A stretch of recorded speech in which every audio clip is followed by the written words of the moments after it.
Hello everyone, welcome to B technical electrical. तो इस session में मैं जो महा ट्रांसको के लिए हमने सीरीज स्टार्ट की है तो उसी का पार्ट नंबर नेक्स्ट लेके आया हूँ। तो इससे पहले जितने भी मैंने सेशन आपको दिए हैं महा रिगार्डिंग टू और महा ट्रांसको, तो उससे उन सभी सेशन को एक बार देख लीजिएगा सो दैट अगर वहां से कोई क्वेश्चन आपके एग्जाम में बनते हैं तो वो क्वेश्चन आपसे छूटे ना। ओके, और आपका जो सिलेक्शन रहेगा वो आपका पक्का हो जाएगा। ओके, तो इसीलिए मैंने इस सेशन का जो सॉरी हमारी सीरीज का जो नाम रखा है that is selection series for the महा ट्रांसको। ओके, तो जो भी मैं सेशन लेता हूँ इसके आपको पीडीएफ मिल जाते हैं हमारे बी टेक्निकल इलेक्ट्रिकल का जो ऑफिशियल टेलीग्राम चैनल है वहाँ पर। लिंक आपको डिस्क्रिप्शन साथ ही साथ में कमेंट सेक्शन में अटैच करा दूंगा सो दैट आप इजीली इस टेलीग्राम चैनल को ज्वाइन हो सको। ओके, बहुत सारे बच्चे ज्वाइंट है यहाँ पर, तो आप भी उनमें से एक हो सकते हो। और इस चैनल को एक बार सब्सक्राइब कर देना सो दैट आपको जो वीडियोस में आप अपलोड करता हूँ उसका नोटिफिकेशन आपके पास बना रहे, राइट। तो before the starting the session मैं अपने बारे में थोड़ा सा इंट्रोडक्शन दे देता हूँ so you will get the better idea कि भाई पढ़ा कौन रहा है। ओके, सो ये मेरा नाम है and I am a engineer teacher educator and mentor. साथ ही साथ मैंने गेट प्राइस क्रैक की हुई है 18, 99, 20। और मेरा जो सिलेक्शन हुआ है वो 4 एग्जाम में सिलेक्शन हुआ है। वो है हमारे पास assistant engineer in Mahatransco, assistant engineer in महाजन को, जूनियर इंजीनियर इन महाजन को, जूनियर इंजीनियर इन महाडिस्कॉम। तो इलेक्ट्रिसिटी का जो डिपार्टमेंट होता है हमारा एमएससीबी, तो इनके तीनों सेक्शन में मेरा सिलेक्शन हुआ है। ओके, बट उससे भी ज़्यादा इंपॉर्टेंट मैं अगर अपने बारे में मैं बता दूं तो मुझे लगभग 4.5 साल का टीचिंग एक्सपीरियंस है in both offline as well as online field, और हर जगह मैंने इलेक्ट्रिकल इंजीनियरिंग ही पढ़ाई हुई है। और I am a gold as well as a silver educator in one of the E-Tech company of the Bangalore, and मेरा डिप्लोमा एंड बीटेक हुआ है Walchand college of engineering Sangli से, and currently I am working as an assistant engineer in Mahatransco. Okay, in HVDC section. तो ये मेरा short में introduction हुआ, और आज के सेशन में हम क्या देखेंगे तो वो देखेंगे हम पावर सिस्टम, और पावर सिस्टम का one of the important topic, और वो है हमारे लिए types of the insulator and string efficiency. तो मैं आपको पहले बता दे रहा हूँ, यहाँ पर मैंने क्वेश्चन कम रखे हैं बट कंसेप्ट मैंने पूरी 101% रखी हुई। मतलब आप अगर आप कंसेप्ट भी देख लेते हो और थोड़ा सा प्रैक्टिस अगर क्वेश्चन पर कर लोगे तो you will get the better idea. तो मैंने एमसीक्यूज कम रखे हैं बट थ्योरी पूरी की पूरी कवर अप की है, एंड स्ट्रिंग इफिशियंसी भी आपका अच्छे से कवर अप किया है। विथ एक ट्रिक भी दूंगा मैं आपको, तो सभी से रिक्वेस्ट रहेगा कि सेशन को एंड तक जरूर देखना। ओके, एंड देन आप कमेंट करना कि हाँ सर कुछ नया सीखने को मिला। ओके, तो जो आपका ज़्यादा समय बर्बाद ना करते हुए हम आगे जाएंगे और देखेंगे कि नेक्स्ट पीपीटी में है क्या। ओके, तो जैसे कि हमने यहाँ पर क्या देखा भाई, पहले पीपीटी मैंने रखा है मैंने ओवरहेड इंसुलेटर। मतलब इंसुलेटर ओवरहेड में जो इंसुलेटर्स हम यूज़ करने वाला है उनके टाइप्स हम देखेंगे बेसिकली, एंड उसमें क्या क्या टर्मिनोलॉजी यूज़ की जाती है और ये सभी चीज़ें। तो यहाँ पर मैंने पहली लाइन क्या लिखी है, इंसुलेटर्स आर यूज्ड। इसका एप्लीकेशन मैंने बोला बेसिकली कहाँ पर हम यूज़ कर लेते हैं, सॉरी किस लिए यूज़ कर लेते हैं। Insulators are used to isolate power carrying conductor. जिस कंडक्टर में से पावर कैरी हो रही है उस power carrying conductor and supporting electrical pole या तो आपके पास टावर, इनके बीच में आपके पास आइसोलेशन देने के लिए आपके पास इसका यूज होता है। किसका यूज होता है आपके पास, इंसुलेटर का यूज होता है। तो इंसुलेटर क्या है आपके पास, insulator is basically used for isolate the power carrying conductor and supporting tower या तो आप बोलोगे पोल। इन दोनों के बीच में आपके पास आइसोलेशन के लिए हमारे पास क्या होता है, इंसुलेटर होता है। यस, बेसिक से डेफिनेशन इसमें कुछ ज़्यादा है ही नहीं। एंड आगे अगर मैं बात करूँ इसमें एक टर्म की तो वो होता है आपके पास स्ट्रेंथ डिपेंड्स ऑन। इसकी जो स्ट्रेंथ होती है मतलब क्या बोलेंगे, इसकी जो कैपेबिलिटी होती है वोल्टेज को झेलने की वो किस पर डिपेंड होती है आपके पास, स्विचिंग ओवर वोल्टेज पर डिपेंड होती है। यस, स्विचिंग ओवर वोल्टेज मतलब एक ट्रांजिएंट नेचर का वोल्टेज, सडनली आपके पास बहुत ज़्यादा वोल्टेज आ जाता है तो उससे इसकी स्ट्रेंथ डिसाइड की जाती है। इसलिए हम बोलते हैं इसकी जो स्ट्रेंथ किस पर डिपेंड होती है, तो वो डिपेंड होती है आपके पास स्विचिंग ओवर वोल्टेज पर इसकी स्ट्रेंथ डिपेंड होती है। This is a very very very important, क्योंकि ये भी एक बार पूछा गया है कि बताओ आपके पास ओवरहेड इंसुलेटर जो होते हैं उनकी स्ट्रेंथ किस पर डिपेंड होती है। तो ये आपको याद रखना है स्विचिंग ओवर वोल्टेज पर ये डिपेंड होती है। ओके, वेरी इंपॉर्टेंट, एक बार एग्जाम में पूछा गया है बेटा। ओके, नेक्स्ट देख लेते हैं कि जो इंसुलेटर बनते हैं उसके मटेरियल क्या क्या होते हैं। तो आपका जो इंसुलेटर बनेगा वो आपके पास या तो ग्लास से बनेगा या तो पोर्सलाइन से बनेगा या तो पॉलीमर से बनेगा। यस, अगर आप इसको मैं पिक्टोरिकली अगर दिखाने की कोशिश करूं तो देखो ये जो पहला वाला बना है ना बेटा ये ग्लास से बना हुआ है। Yes, first one is a glass, second one ये जो ब्लैक कलर से आपको इंसुलेटर दिख रहा है that is nothing but a porcelain, and ये जो लास्ट वन आपको दिख रहा है that is nothing but a polymer. Okay, ये किससे ये लास्ट वाला कौन सा है भाई आपके पास, तो ये जो लास्ट वाला आपको दिख रहा होगा तो ये यहाँ पर है पॉलीमर वाला। ओके, तो ये तीन मटेरियल से हम इंसुलेटर बना सकते हैं जो कि मैंने यहाँ पर आपको दिखा दिया है। अब ये कौन से इंसुलेटर को क्या बोलेंगे, कौन से इंसुलेटर को क्या बोलेंगे, ये सभी चीज़ें हम आगे देखेंगे। बट जस्ट मैंने आपको यहाँ पर क्लासिफिकेशन दिया ऊपर ऊपर से कि हम मटेरियल के हिसाब से तीन टाइप में हम इंसुलेटर को क्लासीफाई कर सकते हैं, glass insulator, porcelain insulator and polymer insulator. Okay, तो हम आप देखेंगे टाइप्स ऑफ द इंसुलेटर, जिसमें से मैंने पहला ही इंसुलेटर उठाया that is nothing but a pin insulator. Yes, pin insulator हमारे लिए। ओके, तो ये पिन इंसुलेटर जो होता है इसके ऊपर ही लास्ट टाइम क्वेश्चन पूछा गया था कि इसका जो यूज होता है हम कितने वोल्टेज तक कर सकते हैं। तो pin insulator is used up to, कहाँ तक हम यूज कर सकते हैं, up to 33 KV. Yes, up to कहाँ तक हम यूज कर लेते हैं, 33 केवी तक हम पिन इंसुलेटर का यूज कर लेते हैं। अप टू याद रखना, मतलब ज्यादा से ज्यादा 33 केवी तक। एंड एज यू नो कि हमारे पास 33 केवी कौन से कैटेगरी से बिलोंग करता है, तो आप बोलोगे सर डिस्ट्रीब्यूशन। यस, डिस्ट्रीब्यूशन नहीं है, डिस्ट्रीब्यूशन है, तो आप इसकी स्पेलिंग कर लेना अच्छे से।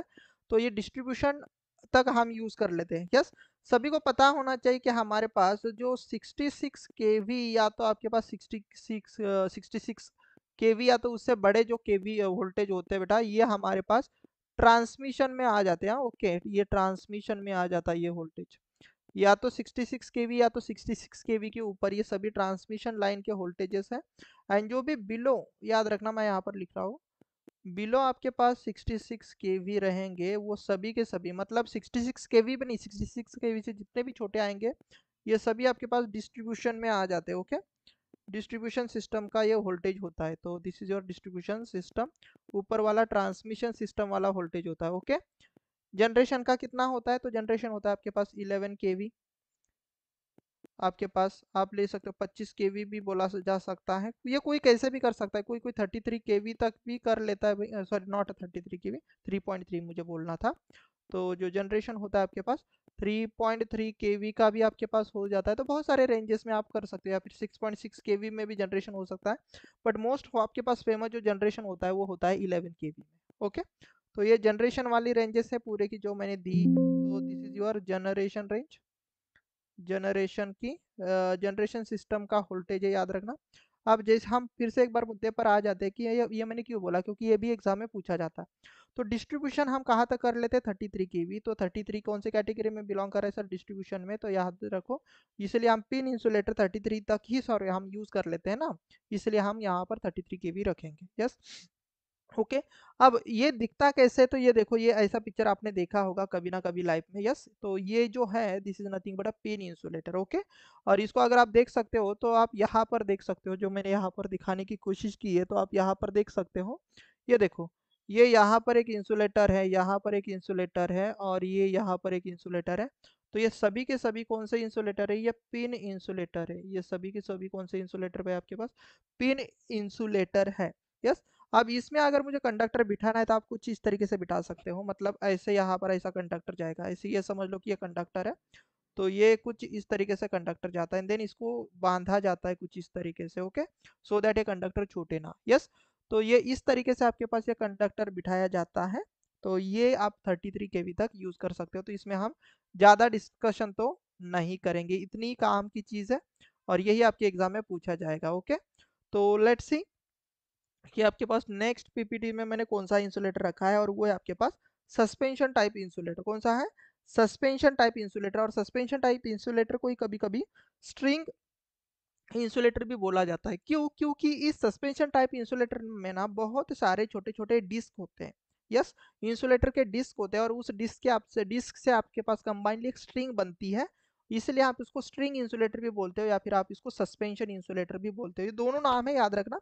तो ये जो आपको दिख रहा है ये पिक्चर यहाँ पर, this is nothing but you're a suspension insulator, या फिर हम बोलेंगे स्ट्रिंग इंसुलेटर। इसको आसान भाषा में टेक्निकली आप जब महा ट्रांसको में काम करोगे तो इसको स्ट्रिंग ही बोला जाता है, सस्पेंशन बहुत कम लोग बोलते हैं इसको, बट इसको स्ट्रिंग ही बोलोगे आप, राइट।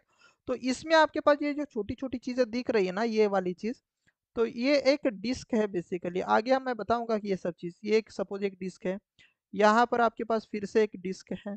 ओके, ये डिस्क है। यहाँ पर फिर से आपके पास क्या रहेगी, ये डिस्क है। तो ऐसे नंबर ऑफ डिस्क ऐसे कनेक्टेड होते हैं सीरीज में। और जब आपके पास बहुत सारे इंसुलेटर के जो डिस्क अगर आप सीरीज में कनेक्ट करोगे तो उससे बनती है आपके पास एक स्ट्रिंग, या तो आप बोलोगे सस्पेंशन इंसुलेटर की स्ट्रिंग। ओके, इसको स्ट्रिंग इंसुलेटर इसीलिए बोलते हैं, राइट। अब इसमें भी बहुत सारे नाम आपको याद रखने हैं। तो ये जो ऊपर वाली टर्म होती है ना, इसको बोला जाता है आर्किंग हॉर्न। यस, इसको क्या बोला जाता है आपके पास, आर्किंग हॉर्न बोला जाता है। कौन सा, ये वाला। ओके, इस डायग्राम में ये गलत दिया है, इसको आर्किंग हॉर्न नहीं बोलते। Okay, this is not a arcing horn, इस डायग्राम में ये गलत दिया है, मैं आपको बताऊंगा कि ये सही क्या है। यस, तो ये आर्किंग हॉर्न है। अगर आप एक्चुअल पिक्चर में अगर आप देखोगे ना, तो यहाँ पर मैं शॉर्ट में लिख रहा हूँ, दिस इज माई CH, मतलब आर्किंग हॉर्न। तो ये यहाँ पर आप देख सकते हो बेटा, कहाँ पर, इस एक्चुअल पिक्चर में आप यहाँ पर देख सकते हो, ये जो दिख रहा है ना, तो यहाँ पर आपके पास क्या है, आर्किंग आर्किंग हॉर्न है ये। ओके, ये आपके पास क्या है भाई, आर्किंग हॉर्न। अब ये क्यों यूज किया जाता है, तो यहाँ पर मैं बता दूं, यहाँ पर मैंने लिखा भी है कि arcing horn, it is used to protect the insulator disk from the flash over voltage due to lightning surges.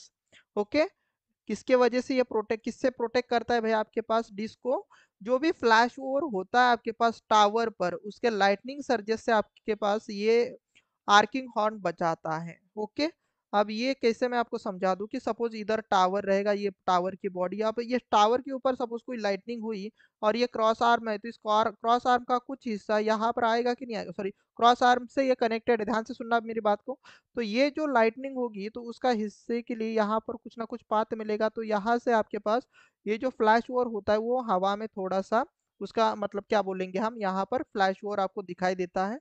So that ये स्पार्किंग आपकी यहाँ पर होगी, कंपेयर टू यहाँ से ज्यादा आपके पास स्पार्किंग यहाँ पर होगी, सो दैट ये जो डिस्क रहेंगे आपके पास ये बचेंगी।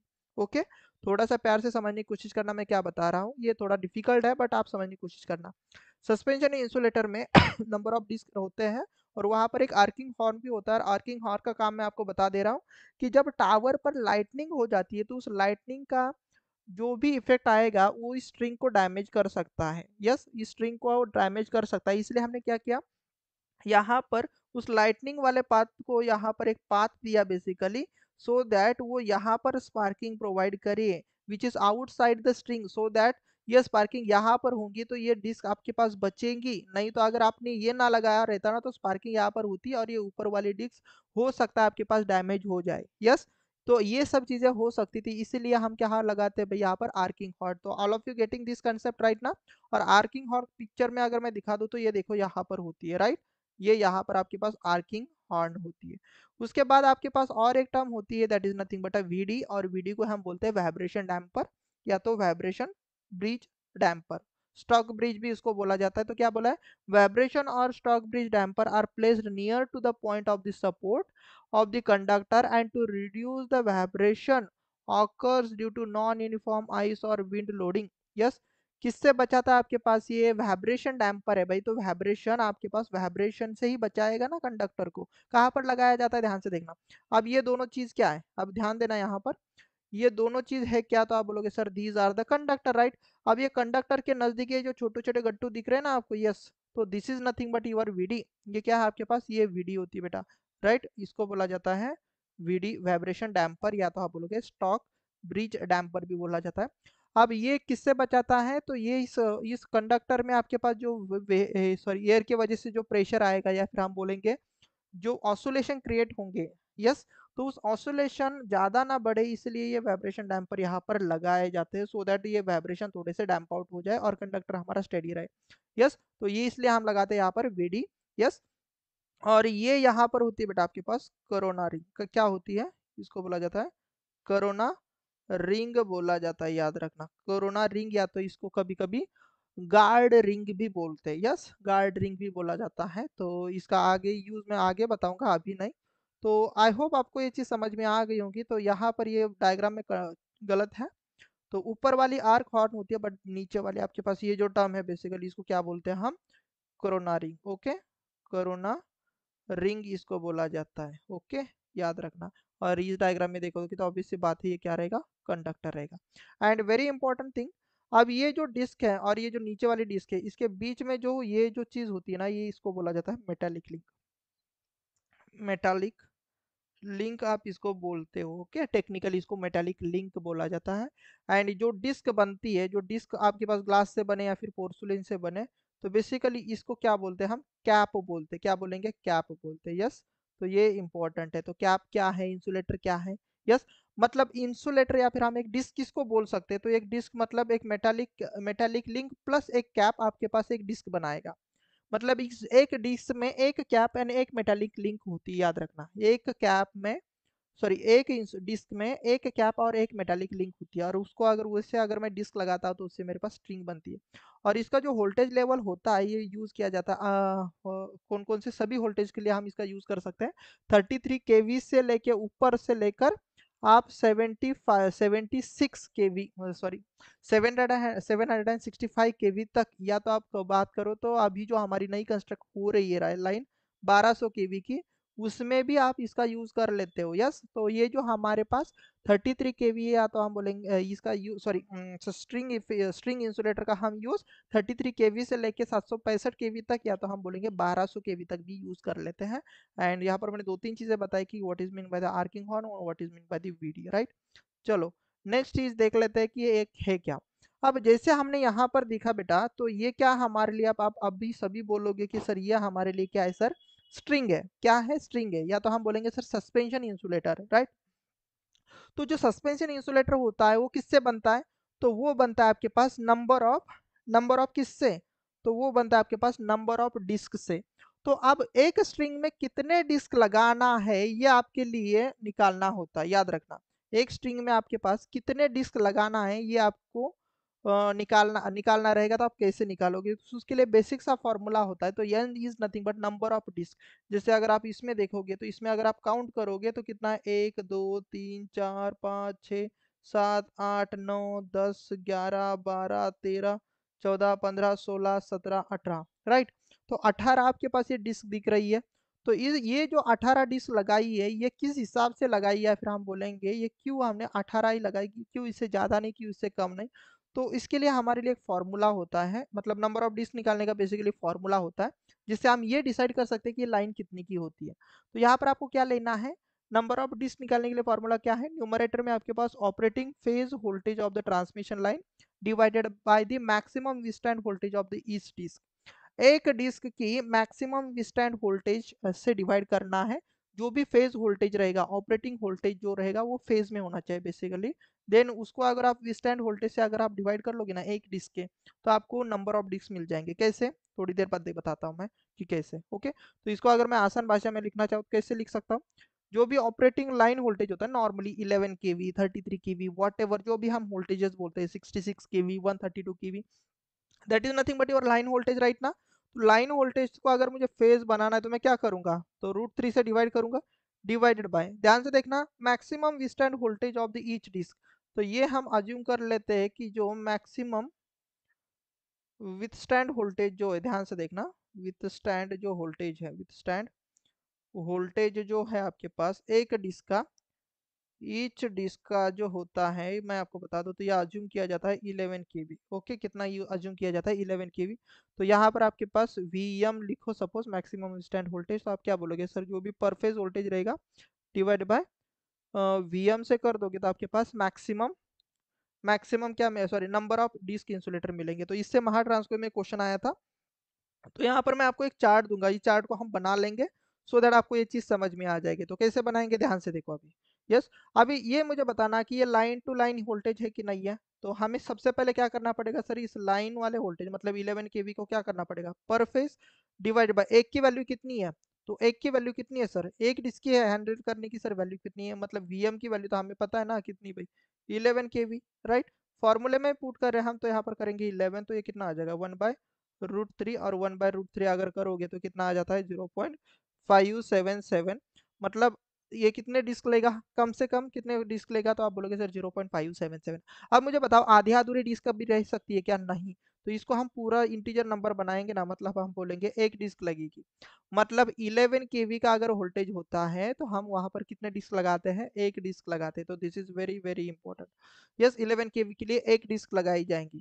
चलो अब 33 के लिए निकाल देता हूँ। तो 33 डिवाइडेड बाय हम क्या करेंगे सर, सबसे पहले √3, राइट, क्योंकि हमें फेस बनाना पड़ेगा। एंड देन हमारे पास सर क्या लेना पड़ेगा सर, मैक्सिमम 11 केवी। तो कितना हो जाएगा, 3 डिवाइडेड बाय √3, मतलब सर आप बोलोगे √3, और √3 मतलब कितना आ जाएगा, 1.573, राइट, अगर मैं सही हूँ तो इसी को अगर हम लेंगे तो हम बोलेंगे सर कम से कम हमारे पास दो या तो 2 to 3 डिस्क लगेंगे।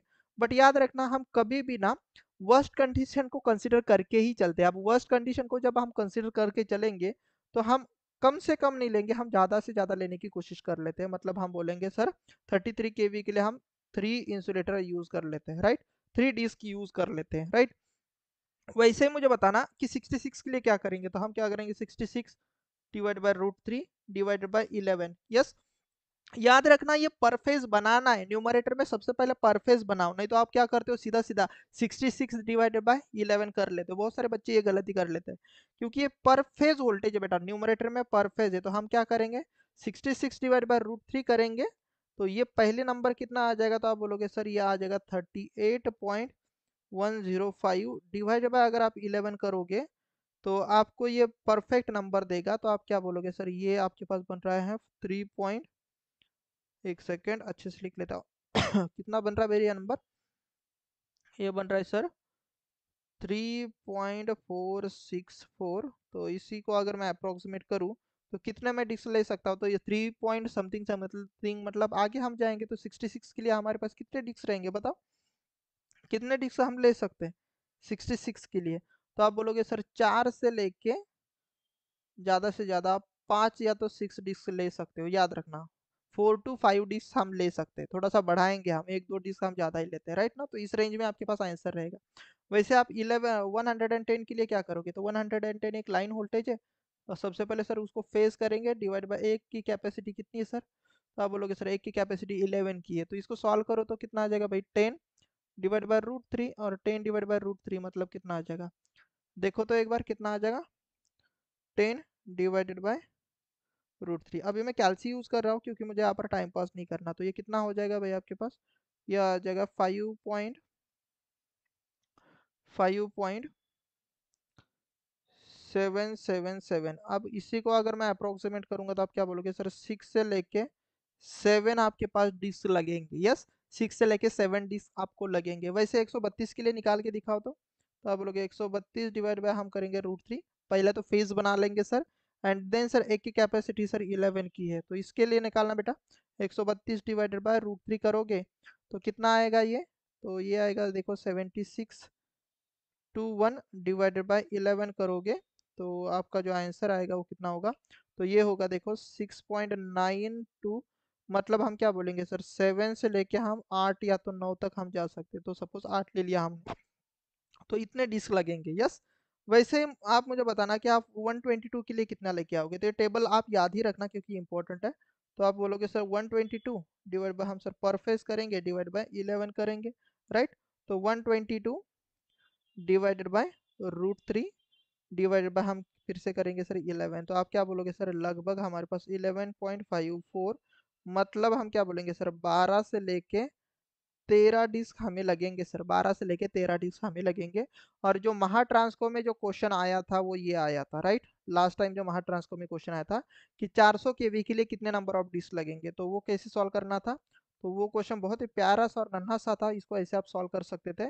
सबसे पहले आप 400 केवी लो, देन उसको पर फेज बनाओ, मतलब √3 से डिवाइड करेंगे, देन 11 से उसको डिवाइड करेंगे। तो इस तरीके से तो 400 डिवाइड बाय √3 करोगे, डिवाइडेड बाय अगर आप 11 से करोगे ना डिवाइड इसको, तो क्या करोगे, पहले तो आप 400 लोगे divided by √3, and divided by अगर आप 11 करोगे, डिवाइडेड बाय अगर आप 11 करते हो तो आपको कितना मिलेगा आंसर देखो, तो वो मिलेगा आपके पास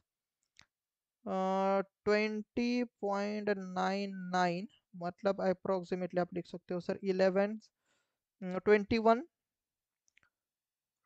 आप बोलोगे सर 22 के रेंज में आपके पास कहीं ना कहीं आंसर होना चाहिए। Yes, let me correct, let me cross check कि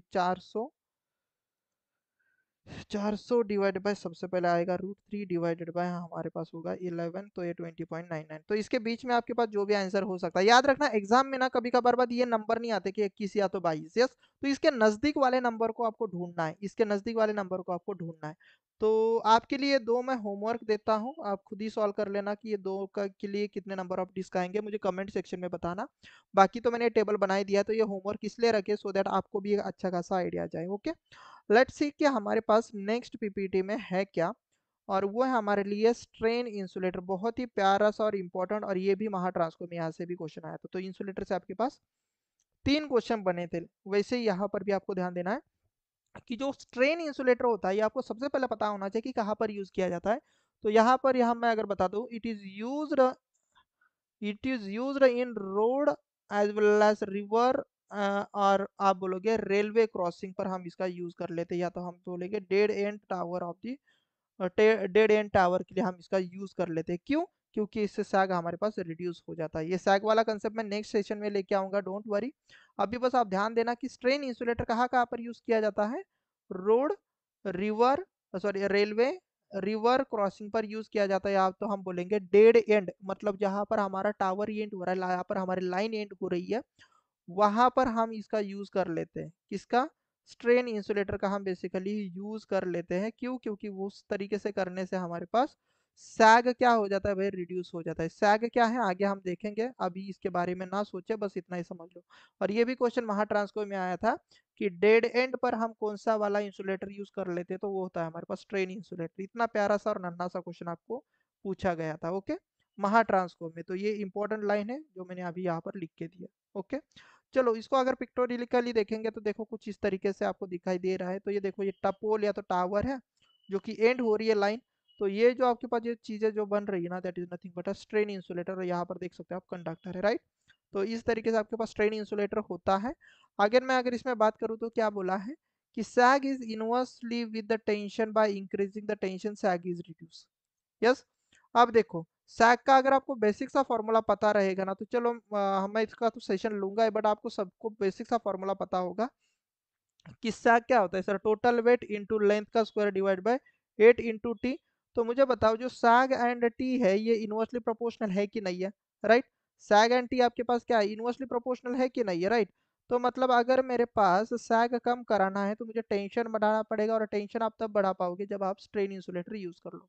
मतलब ये देखो, ये यहाँ से आप देखो ना कि अगर आप इसको टाइट बांधोगे तो टेंशन बढ़ेगा ना, टाइट बांधोगे तो टेंशन बढ़ेगा ना। इतनी सी चीज है भाई, इसमें ज्यादा कुछ सोचने जैसा है ही नहीं है, राइट।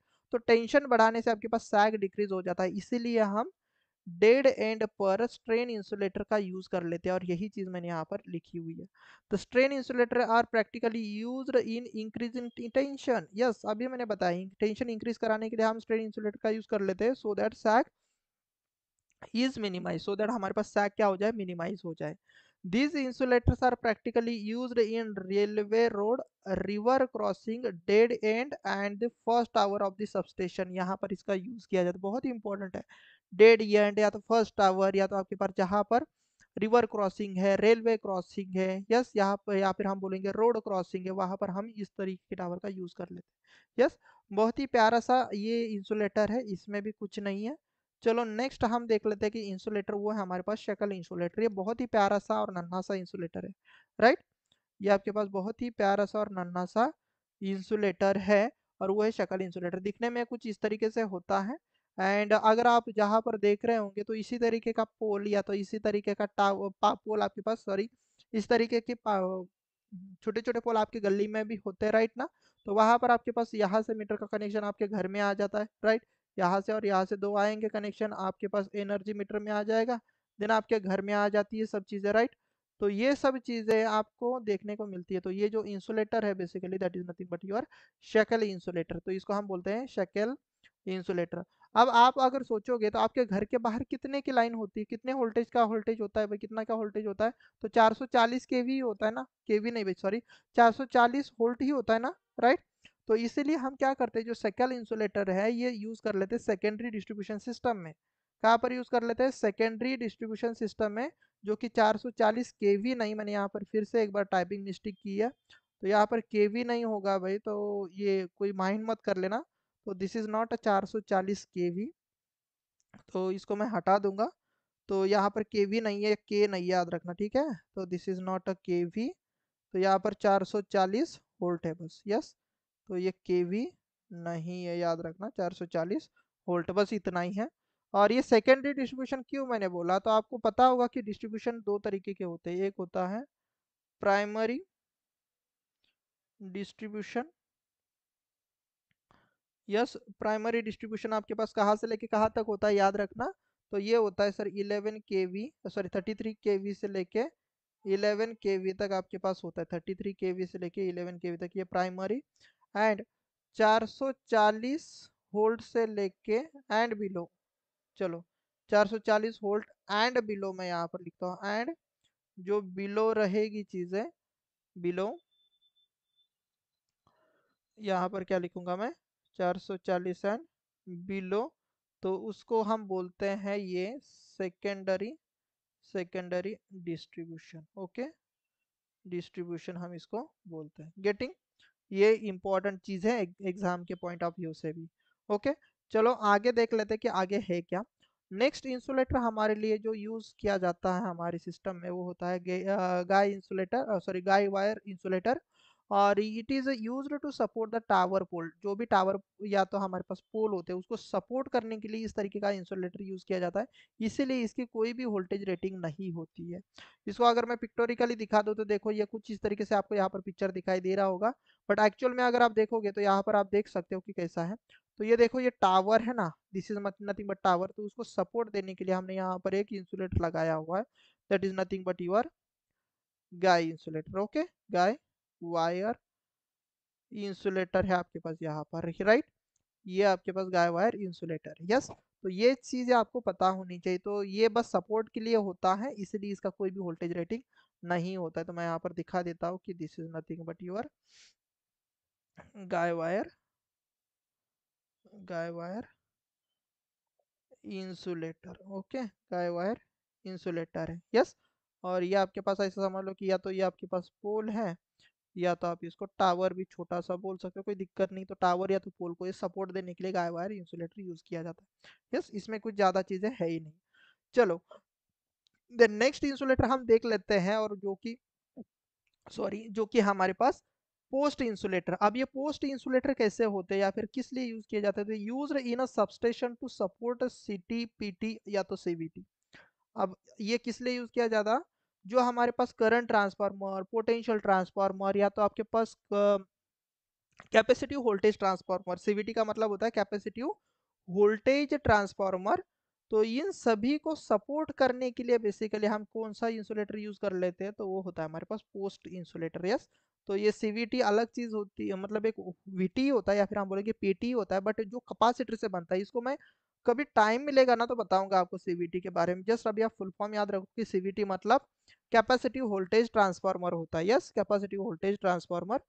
तो इन सभी चीजों को सपोर्ट करने के लिए हम पोस्ट इंसुलेटर यूज कर लेते हैं। जैसे आप देख सकते हो कि this is a post insulator, this is a post insulator, this is a post, this is a post, ये सभी चीजें आपके पास क्या है, पोस्ट इंसुलेटर है। कौन कौन से, ये अगर मैं थोड़ा सा इसमें, ये कलर नहीं दिख रहा होगा तो मैं इसमें क्या कर लेता हूँ, व्हाइट कलर यूज कर लेता हूँ, सो दैट आपको ये चीज समझ में आ जाए। तो ये देखो, ये पोस्ट इंसुलेटर है, यस, पोस्ट इंसुलेटर, ये भी, ये सभी आपके पास पोस्ट इंसुलेटर है, या फिर आप बोलोगे ये भी और ये भी, ये कंबाइनली इनको पोस्ट इंसुलेटर ही बोला जाता है, राइट। तो ये सभी पोस्ट इंसुलेटर ही है, राइट। इनको मैं यहाँ पर फिर से एक बार लिख के देता हूँ, तो this is nothing but your post insulator, okay. चलो आगे बढ़ लेते हैं। देन हम देख लेते हैं कि ये कंसेप्ट और जो है हमारे पास स्ट्रिंग इफिशियंसी, अब ये कंसेप्ट बहुत ही इंपॉर्टेंट हो जाती है। अब ऐसी इफिशियंसी आप पावर इलेक्ट्रॉनिक्स में भी देख लेते हो, बट ठीक है, हम देख लेते हैं कि भाई स्ट्रिंग इफिशियंसी कैसे हम देखेंगे। अब ध्यान से देखना और बहुत ही नजाकत से समझना इस चीज को, कि मैं क्या बताने की कोशिश कर रहा हूँ कि स्ट्रिंग इफिशियंसी हमारे पास होती क्या है। तो स्ट्रिंग इफिशियंसी एक हमारे पास एक फॉर्मूला होता है स्ट्रिंग इफिशियंसी का, तो जो हम यहाँ पर देख सकते हैं। पहले तो मैं पढ़ लेता हूँ क्या है। The ratio of the voltage across the whole string to the product of the number of disc and the voltage across the nearest to the conductor is called the string efficiency. नहीं समझे होंगे तो यहाँ पर समझ लो। अब ये जो क्या है हमारे पास, ये मुझे बताओ what is this basically. This is my string right ना। ये हमारे पास क्या है बताओ। ये मेरे पास स्ट्रिंग है ना। तो ये उन्होंने ये बोला है बेसिकली, ये स्ट्रिंग इफिशियंसी वाले कंसेप्ट ने ये बोला है कि what ever the voltage which is appearing across this, what ever the voltage which is appearing across this string, ये जो भी आपके पास आएगा तो ऑब्वियस सी बात है ये तो फेज वोल्टेज ही आएगा राइट ना। ये फेज वोल्टेज आएगा। तो ये इसका ये फेज वोल्टेज एंड इसमें कितने इंसुलेटर कनेक्टेड है, कितने हैं, एक दो मतलब काउंट करोगे तो कितने भैया अभी हमारे पास इंसुलेटर नहीं सॉरी, यहाँ पर कितने डिस्क है तो अगर आप काउंट करोगे तो कितने हैं, एक दो तीन चार पाँच छ सात आठ नौ। तो अब हमारे पास कितने हैं हमारे पास डिस्क यहाँ पर। तो सपोज मैं n is nothing but number of disc ले रहा हूँ, तो यहाँ पर कितने हैं मेरे पास 9 है। तो ये दिखेगा नहीं आपको क्योंकि ये रेड है, तो मैं यहाँ पर व्हाइट कलर यूज कर लेता हूँ। तो ये जो यन की वैल्यू बन रही है आपके पास कितना है भाई, 9 है। एंड जो पर फेज वोल्टेज बना आपके पास वो कितना बना यहाँ पर वी पर फेस, तो वो सपोज वॉट एवर जो भी रहेगा तो वो तो आपको पता है कैसे निकाला जाएगा। तो लाइन डिवाइड बाय √3 करोगे आप जो भी वोल्टेज रहेगा राइट। तो और ये जो सबसे नियरेस्ट वाली नियरेस्ट टू द कंडक्टर ये डिस्क है कि नहीं है राइट ना। यस। तो ये नियरेस्ट वाली डिस्क है ना। तो उन्होंने ये बोलने की कोशिश की है कि जो भी नियरेस्ट वाला कंडक्टर डिस्क रहेगा ना उसके अक्रॉस में जो वोल्टेज आएगा, मतलब इसके और इसके बीच में जो भी वोल्टेज मिलेगा, यहाँ पर सपोज मैं लेता हूँ वी डैश। तो ये जो स्ट्रिंग इफिशियंसी है ये बोलना चाहता है, स्ट्रिंग इफिशियंसी ये बोलना चाहता है बेसिकली जो भी स्ट्रिंग का वोल्टेज है that is nothing but the per phase voltage divide by जितने भी स्ट्रिंग है। अब हम क्या बोलेंगे, suppose n number of string है into nearest to the disc जो भी वोल्टेज होता है उसका वोल्टेज ले लो, तो इन दो इनका जो रेशियो बनेगा और जो भी इसकी परसेंटाइल में वैल्यू मिलेगी उसको हम बोलेंगे स्ट्रिंग इफिशियंसी। इसको क्या बोलेंगे हम, स्ट्रिंग इफिशियंसी। यस। उम्मीद करता हूँ ये चीज समझ में आ रही होंगी। तो देखो अब ऐसे ही चीज यहाँ पर हमें पता है कि सर इस केस में तो सर एन की वैल्यू 9 है, तो हम इसको क्या लिखेंगे sir, V per phase divide by 9 into V dash लिखेंगे जो कि सबसे लोवेस्ट वाला है। यस, ऐसा लिख सकते हैं राइट। बट अगर n नंबर ऑफ डिस्क रहेंगे तो हमारा जो फॉर्मूला बनेगा वो कैसे बनेगा बताओ। तो आप क्या बोलोगे सर, जो स्ट्रिंग इफिशियंसी रहेंगे ना, स्ट्रिंग इफिशियंसी, तो वो हमारा फॉर्मूला क्या बनेगा सर, पर फेज वोल्टेज मतलब v पर फेज डिवाइडेड बाय, हम ऐसा बोल सकते हैं क्या सर, n डिस्क है तो n इंटू वी सर सबसे छोटा वाला सो v डैश। बट आप ऐसा भी तो बोल सकते हो ना, अगर सर इसके अक्रॉस में v डैश है तो यहाँ पर भी हमारे पास सपोज v डबल डैश आएगा, तो इन सबकी वैल्यू ऐड हो जाएंगी। तो क्या ना इसे सर 9 डिस्क है या फिर ऐसे n नंबर ऑफ डिस्क रहेंगे तो हम इसको ऐसा कर सकते हैं, v1 plus v2 plus v3 सभी डिस्क का अगर मैं एडिशन भी करूँ up to suppose your vn, तो that is nothing but a per phase voltage ना, क्योंकि सभी डिस्क का अक्रॉस का वोल्टेज है। तो इसको मैं ऐसे भी लिख सकता हूँ ना, divide by n into V dash, और वी डैश मतलब लोवेस्ट लोवेस्ट जो डिस्क है उसका वोल्टेज, जो कंडक्टर के नजदीक है वाला जो डिस्क है ना उसका वोल्टेज होता है राइट। तो ये आपके पास क्या बनी, स्ट्रिंग इफिशियंसी बनी right for the n disc. But अगर मैं आगे बढ़ता हूँ तो यहाँ पर मैं एक पॉइंट लिया हूँ, तो वो क्या है ध्यान से देखना कि अगर आपके पास सपोज यन, क्या बोला है मैंने, यस, यहाँ पर अगर मैं लेता हूँ सपोज, कहाँ क्या हुआ, यस, ओके एक सेकेंड मुझे पीछे देखने दो यहाँ पर मैंने क्या रखा है। Okay, yes.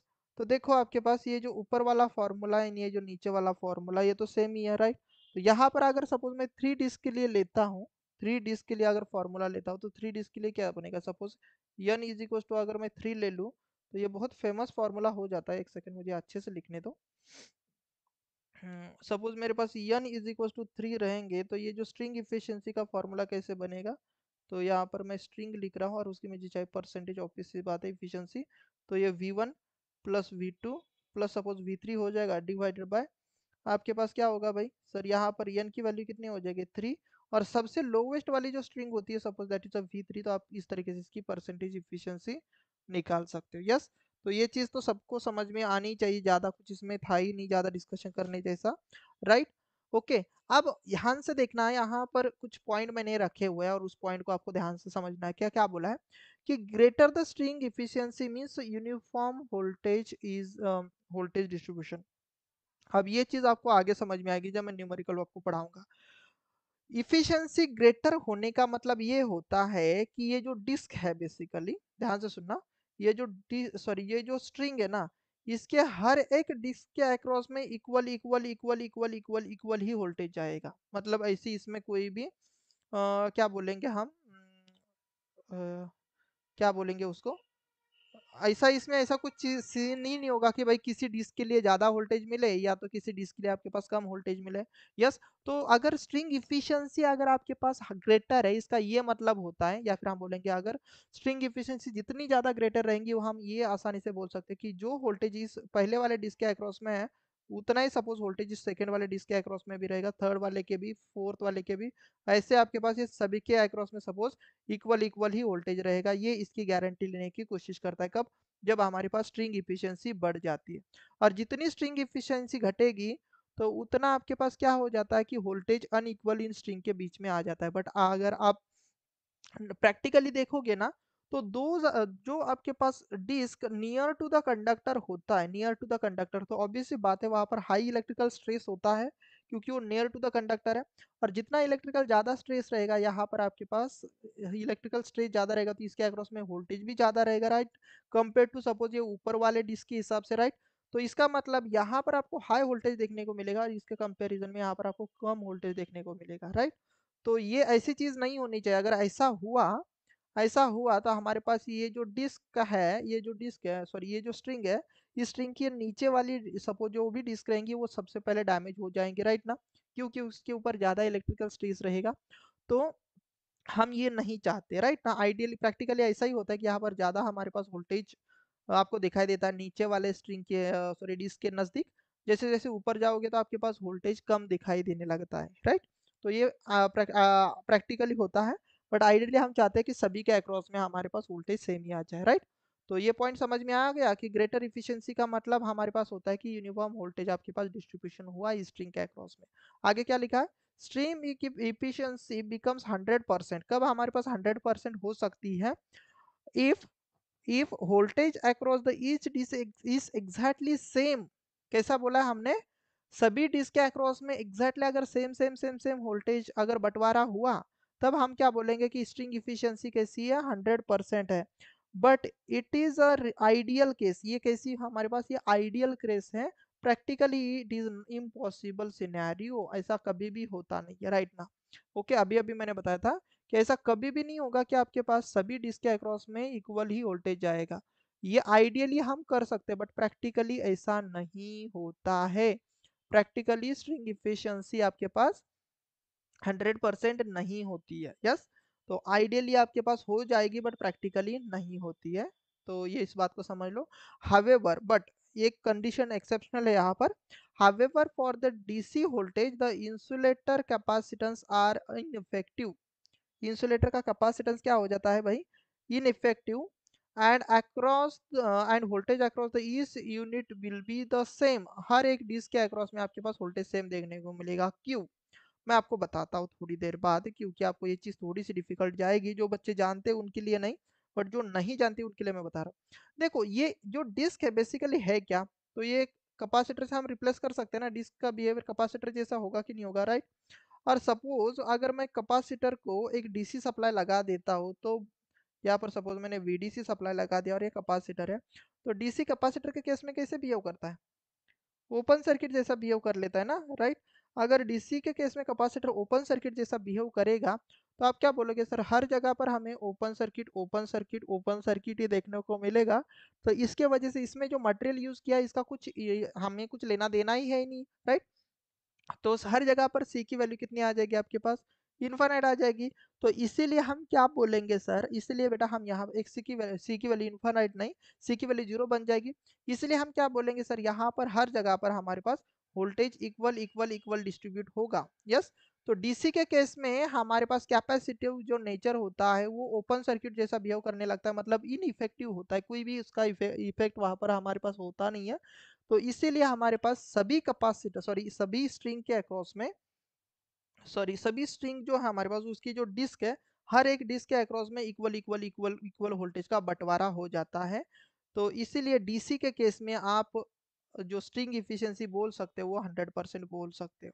Getting my point? DC के केस में आप ये बोल सकते हो कि सर जो स्ट्रिंग इफिशियंसी है वो 100% प्रैक्टिकली पॉसिबल है। This is why the string efficiency for the DC system is 100%। तो डीसी सिस्टम में अगर कभी भी आकर आपको देगा और बोलेगा कि भाई डीसी सप्लाई लगा दिया तो बताओ स्ट्रिंग इफिशियंसी कितनी रहेगी, तो आपको कैलकुलेट करते नहीं बैठना, सीधा बोल देना 100%। डीसी के केस में 100% हो जाती है। Okay, let's see then what is the next आपके पास बेसिकली। देखो, अब इसके बहुत सारे डेरिवेशन है स्ट्रिंग इफिशियंसी को निकालने के लिए, ये सभी चीजें आपको पता ही होगी क्योंकि आप यूनिवर्सिटी में भी पढ़ के आए होंगे, बट इनका मैं पूरा मैथमेटिकल एनालिसिस नहीं करूंगा। तो जो कि हमें स्ट्रिंग एफिशिएंसी पता है इसलिए मुझे बहुत सारी चीज़ें चाहिए, तो उसके लिए कुछ रिलेशन मैं यहाँ पर ऑलरेडी यहाँ पर लिख लेके रखा हूँ, जो कि हमारे काम की चीज़ें उतनी काम की चीज़ लेके लेंगे हम, बाकी कुछ नहीं। ओके, तो स्ट्रिंग एफिशिएंसी निकालने के लिए हमें पता है कि बेसिक फार्मूला है क्या। तो ध्यान से देखना, स्ट्रिंग इफिशियंसी का बेसिक फार्मूला अभी अभी हमने बोला था कि क्या था, तो कोई मुझे बता सकता है क्या बोलोगे सर?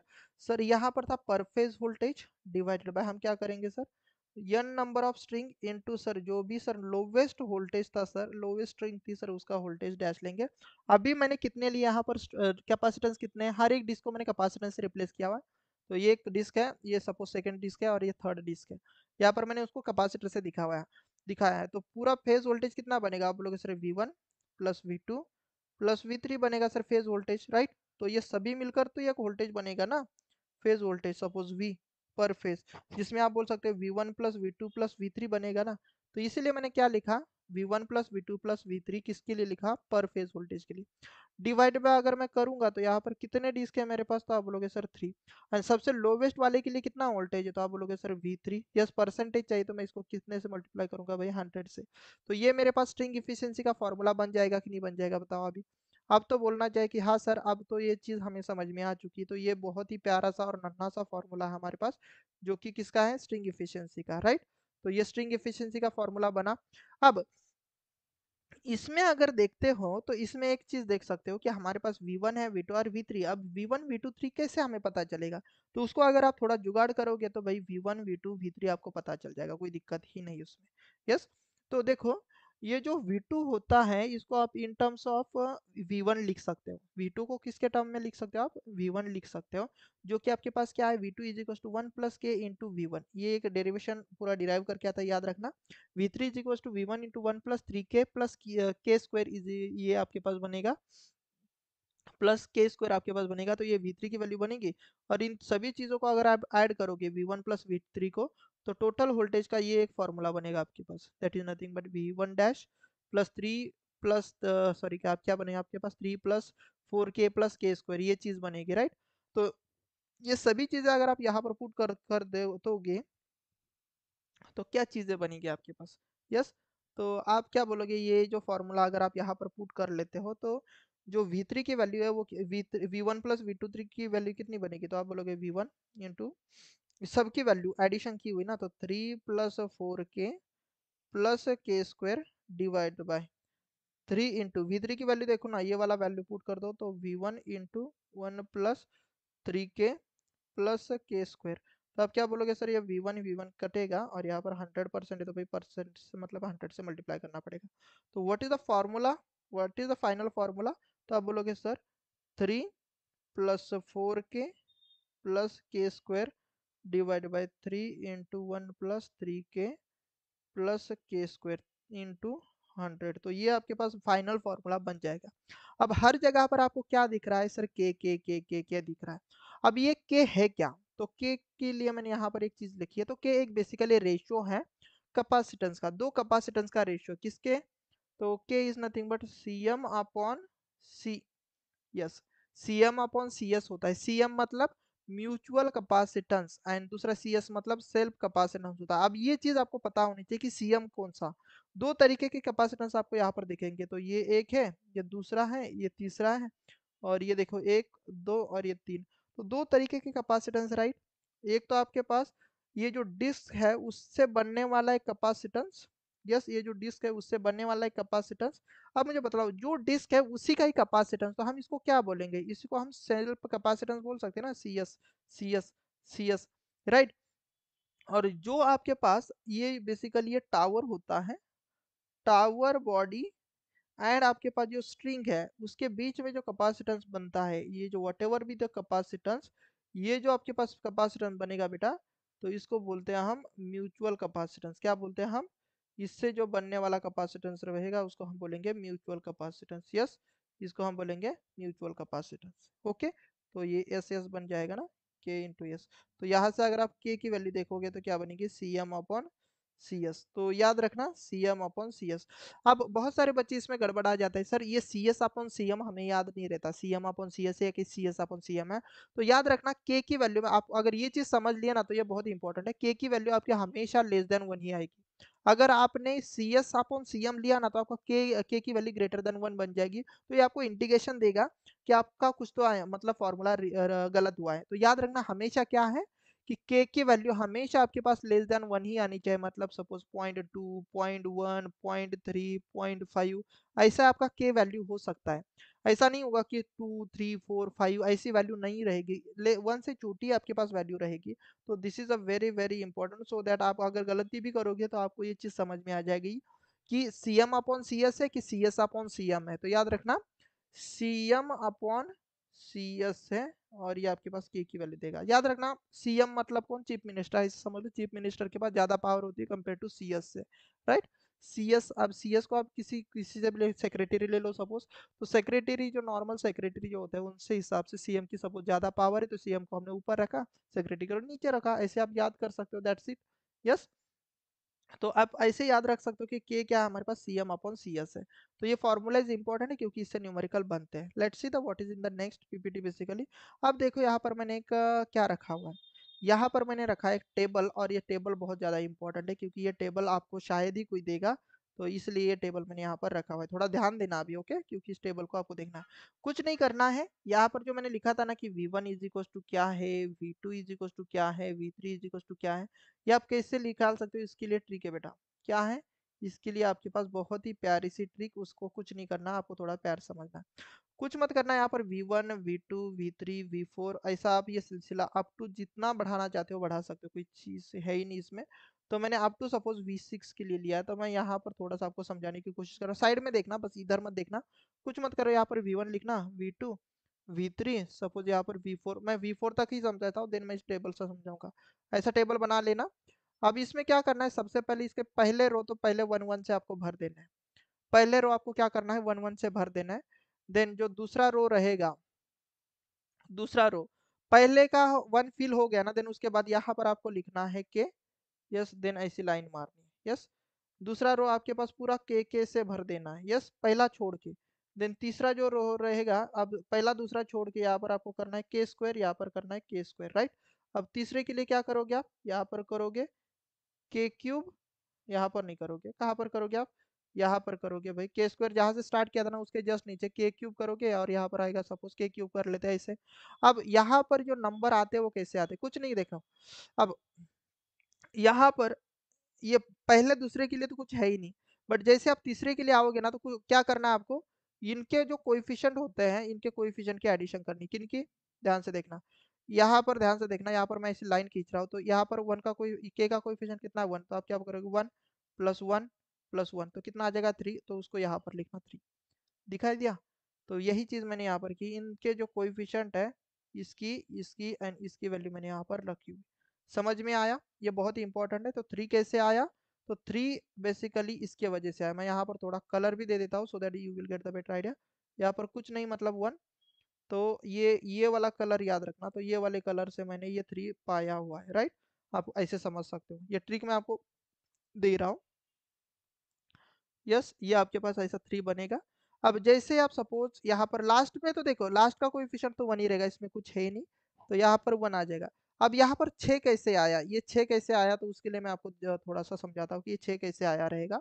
तो ये छः ऐसे आएगा, तो छः के जस्ट ऊपर जाना, छः के जस्ट आपको क्या जाना है भाई? ऊपर जाना है और देखना है। छः के जस्ट ऊपर, तो ये तीन, और ये वन, और ये वन, और ये, मतलब मैं अभी बता रहा हूँ कि इसकी इसकी इसकी एंड इन तीन की एडिशन करोगे तो देखो 6 आ चुका है यहाँ पर, राइट। तो 6 आपके पास बना, राइट। ऐसे वैसे आप ये 5 कैसे आया होगा, तो 5 ऐसे आया होगा, ध्यान से देखना। तो वो क्या करेगा पता है, 5 तक ऐसे यहाँ से लाइन खींचना, ऐसे, ये देखो यहाँ से लेके यहाँ तक। तो आप क्या करोगे सर, इस 1 को और सर इस 3 को ऐड किया होगा तो 3 + 1 + 1 कितना आ जाएगा भाई, 5, राइट। वैसे आपका 10 भी आएगा, 15 भी आएगा, 7 भी आएगा, आप एडिशन करके देखना, बाकी कुछ नहीं, इसका लास्ट कोएफिशिएंट 1 कंसिडर करके चलना है। देन ये सब चीज़ आपको टेबल समझ में आ जाएगा, इसमें कुछ है ही नहीं। Yes, all of you getting this idea.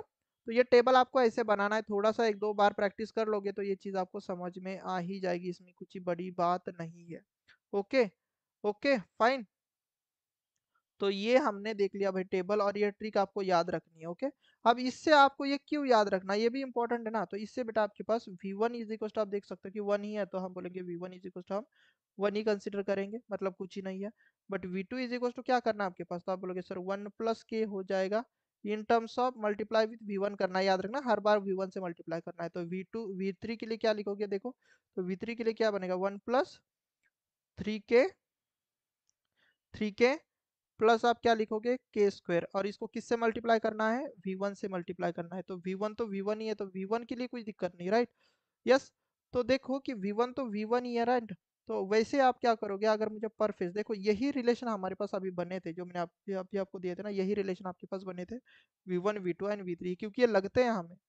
तो वैसे अगर आप इसके एडिशन करोगे ना बेटा, अरे क्यों इतना गंदा आ रहा है भाई, हाँ, अब इन सब के अगर आप एडिशन करोगे, इनकी V1 V2 एंड V3 की अगर आप एडिशन कर लेते हो, तो what you will get, V1 + V2 + V3 कर लोगे तो आप क्या देखोगे, यस, तो आप देखोगे सर ये बनेगा 3 + 4k + k² इंटू क्या हो जाएगा, V1 हो जाएगा कि नहीं हो जाएगा। तो ये पर फेज वोल्टेज बनेगा ना, इन तब सबकी एडिशन तो पर फेज हो जाती है। तो ऐसे ही हमने यहाँ पर बेसिकली स्ट्रिंग इफिशियंसी निकाला था 3 के लिए, कि पर फेज वोल्टेज हमारे पास क्या बना, 3 + 4k + k² into V1 divided by, हमारे पास क्या बना था सर, 3 है तो 3 डिस्क है तो 3 लिखा। देन हमने क्या लिखा था भाई, V3 की वैल्यू हम यहाँ पर लेंगे, तो V3 कितना है, 1 + 3k + k² इंटू यहाँ पर V1, तो V1 कटा था ना, तो हमारा फॉर्मूला क्या बना था, 3 + 4k + k² divide by 3 in bracket 1 + 3k + k² बना था। और ये obvious सी बात है, अगर मैं परसेंटेज में ले रहा हूँ तो मुझे 100 से मल्टीप्लाई तो करना ही होगा, राइट। तो इस तरीके से हमने क्या निकाला था, परसेंटेज स्ट्रिंग एफिशिएंसी निकाली थी। तो अब तो समझा एटलीस्ट ये ट्रिक।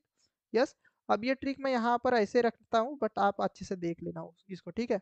अब हम आते हैं आगे और एक क्वेश्चन को कर लेते हैं सॉल्व, एंड देन उसके बाद हम थोड़ी सी चीजें देखेंगे, देन आपको ये चीज सभी चीजें समझ में आ जाएगी। एक ही क्वेश्चन सॉल्व करूंगा बट सभी चीजें कवर अप करा दूंगा आपको। ओके, क्या बोला है, देखो, और 3 phase transmission line support by the 3 insulator disc, मतलब सबसे पहले भाई एन की वैल्यू कितनी है, नंबर ऑफ इंसुलेटर कितने, बताओ मुझे, नंबर ऑफ इंसुलेटर हमारे इस सिस्टम में कितने हैं। तो let me use the different colour. तो आप बोलोगे सर एन की वैल्यू हमारे पास सर 3 है, यस। एंड सेल्फ कैपेसिटेंस कितना दिया है आपके पास, CS दिया है आपके पास, C के बराबर, and line to earth, sorry link to earth capacitance, और लिंक टू अर्थ मतलब आपके पास म्यूचुअल कैपेसिटेंस होता है, वो दिया है 0.2 C दिया हुआ है, राइट। यह सभी चीजें दी हुई है। The voltage insulator disc, the voltage of insulator disc which is near to the conductor, near to the conductor मतलब, अब मुझे बताओ अगर 3 डिस्क है तो नियर टू द कंडक्टर के लिए हम कितना वोल्टेज ले लेते हैं, V3 ले लेते हैं ना, कितना है आपके पास, 11 किलो, सॉरी नॉट 11, 10 किलो ही बोला है ना, 10 किलो वोल्ट ही बोला है कि नहीं बोला है, राइट। देन उन्होंने बोला है कि बताओ आपके पास स्ट्रिंग इफिशियंसी क्या रहेगी, क्या बोला है उन्होंने, स्ट्रिंग इफिशियंसी क्या होगी, ये आपको पूछा है। यस, तो मुझे बताओ स्ट्रिंग इफिशियंसी का बेसिक सा फॉर्मूला क्या था बेटा, स्ट्रिंग इफिशियंसी का बेसिक सा फॉर्मूला ये था कि आप पर फेज वोल्टेज ले लो पूरे स्ट्रिंग का, डिवाइड बाय जितने भी नंबर ऑफ इंसुलेटर है, मल्टीप्लाई बाय सर जो भी disc near to the conductor है उसका वोल्टेज ले लो। तो ऐसे ही करके आप इसको मल्टीप्लाई अगर 100 कर लोगे तो आपको स्ट्रिंग इफिशियंसी मिल रही थी, एक फॉर्मूला था। या तो हम V1 + V2 प्लस V3 कर देंगे सर, 3 है तो सबका एडिशन करेंगे क्योंकि पर फेज वोल्टेज वही होता है, तो n इंटू वी डैश करेंगे, या फिर हम बोलेंगे अब हम इसको V3 भी लिख सकते हैं। यस, ऐसा भी कर सकते हैं। बट इसको अगर हम सॉल्व कर ले तो क्योंकि हमारे पास देखो स्ट्रिंग का टोटल वोल्टेज तो नहीं पता बट V3 पता है ना। यस, तो हमारे पास k के फॉर्म में और एक फॉर्मूला था, क्या था, 3 plus 4k plus K square, ये फॉर्मूला याद रखना है, 3 plus 4k plus K square, 3 into 3 plus, not 3 plus, 1 plus, मैंने 3 प्लस लिखा है क्या इधर, नहीं नहीं बराबर है। यस, यहाँ पर कितना है, 1 + 3k प्लस के स्क्वायर, ये एक फॉर्मूला है। मतलब अगर सर मुझे k मिल जाता है, मुझे सर अगर k मिल जाता है तो मेरे पास क्या आ जाएगी सर, स्ट्रिंग एफिशिएंसी मिल जाएगी। अब k कैसा होता है, तो k अभी अभी मैंने बोला था कि k क्या होता है सर, k हमारे पास cm अपॉन cs होता है, राइट ना। तो cm की वैल्यू कितनी है, तो cm की वैल्यू देखो 0.2c है, एंड cs की वैल्यू सर c है, तो देखो cc कटेगा, तो k की वैल्यू कितनी बनेगी 0.2, राइट। मतलब k की वैल्यू मेरे पास 0.2 है, और मैं अगर सभी चीज़ें अगर यहाँ पर पुट कर लेता हूँ, k की वैल्यू इसमें पुट कर लूंगा, तो अभी मैं ज़्यादा टाइम पास नहीं करूंगा, तो भाई इसकी मुझे इफिशियंसी लगभग 78% मिल जाती है। बहुत फेमस क्वेश्चन है ये, कि अगर k की वैल्यू 0.2 है तो स्ट्रिंग इफिशियंसी 78% होती है। बहुत सारे एग्जाम में ये पूछा गया क्वेश्चन है, तो याद रखना इसमें। यस, अब मुझे बताओ ये चीज़ आपको मिली, क्या मिली आपको, ये स्ट्रिंग एफिशिएंसी आपको मिली। अब नेक्स्ट इसमें क्या बोला है, मतलब ये चीज हमने सॉल्व कर ली, अब आपको क्या बोला है, phase two line voltage of the transmission line. मतलब अब आपको क्या पूछा है, अब आपको पूछा है भाई लाइन वोल्टेज कितना है। यस, बट लाइन वोल्टेज आपको पता नहीं कि लाइन वोल्टेज कितना हो सकता था, आप बोलोगे सर जो भी आप फेज वोल्टेज निकालोगे उसको अगर मैं √3 से मल्टीप्लाई कर दूंगा तो सर मुझे लाइन वोल्टेज मिलेगा। और फेज वोल्टेज हम कैसे निकाल सकते हैं, तो फेज वोल्टेज मैं यहाँ पर लिख रहा हूँ, तो फेज वोल्टेज हम कैसे निकालेंगे, तो आप बोलोगे सर फेज वोल्टेज तो हमारे पास V1 plus V2 plus V3 होता है। या तो हम क्या बोलेंगे, V1 plus V2 plus V3 का वैल्यू कितना होता है sir, 3 plus 4k plus K square होता है। ये भी एक हमारे पास फॉर्मूला था कि नहीं था। यस, यही होता था ना भैया, हमारे पास यही सब चीज हमारे पास तीनों का एडिशन होता था, ऐसे निकालते थे ना हम। यस, अब मुझे बताओ ये चीज हम कैसे निकालेंगे। यस, ये चीज हम कैसे निकालेंगे, ओके। कहाँ पर गया भैया आपके पास, यस, कहाँ की बात कर रहे थे हम, कहाँ की बात कर रहे थे हम, all the disc all the which is near to the conductor 11 3, okay.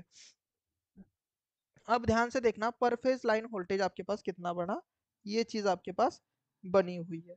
अब ध्यान से देखना कि आपके पास पर फेज वोल्टेज कितना बनेगा। अब ये स्ट्रिंग इफिशिएंसी के हिसाब से मैं ऐसा नहीं निकाल सकता क्या, थोड़ा सा ध्यान से देखना, ये पर फेज वोल्टेज हम क्या ऐसा नहीं निकाल सकते कि कैसे कैसे कैसे, देखो अभी जैसे मैंने बताया कि स्ट्रिंग इफिशिएंसी का फॉर्मूला क्या है sir, per phase divide by n into, अगर मेरे पास नियरेस्ट कंडक्टर का वोल्टेज है तो हम निकाल सकते हैं ना, तो इसका मतलब हम यहाँ से वी फेज ऐसा भी निकाल सकते हैं।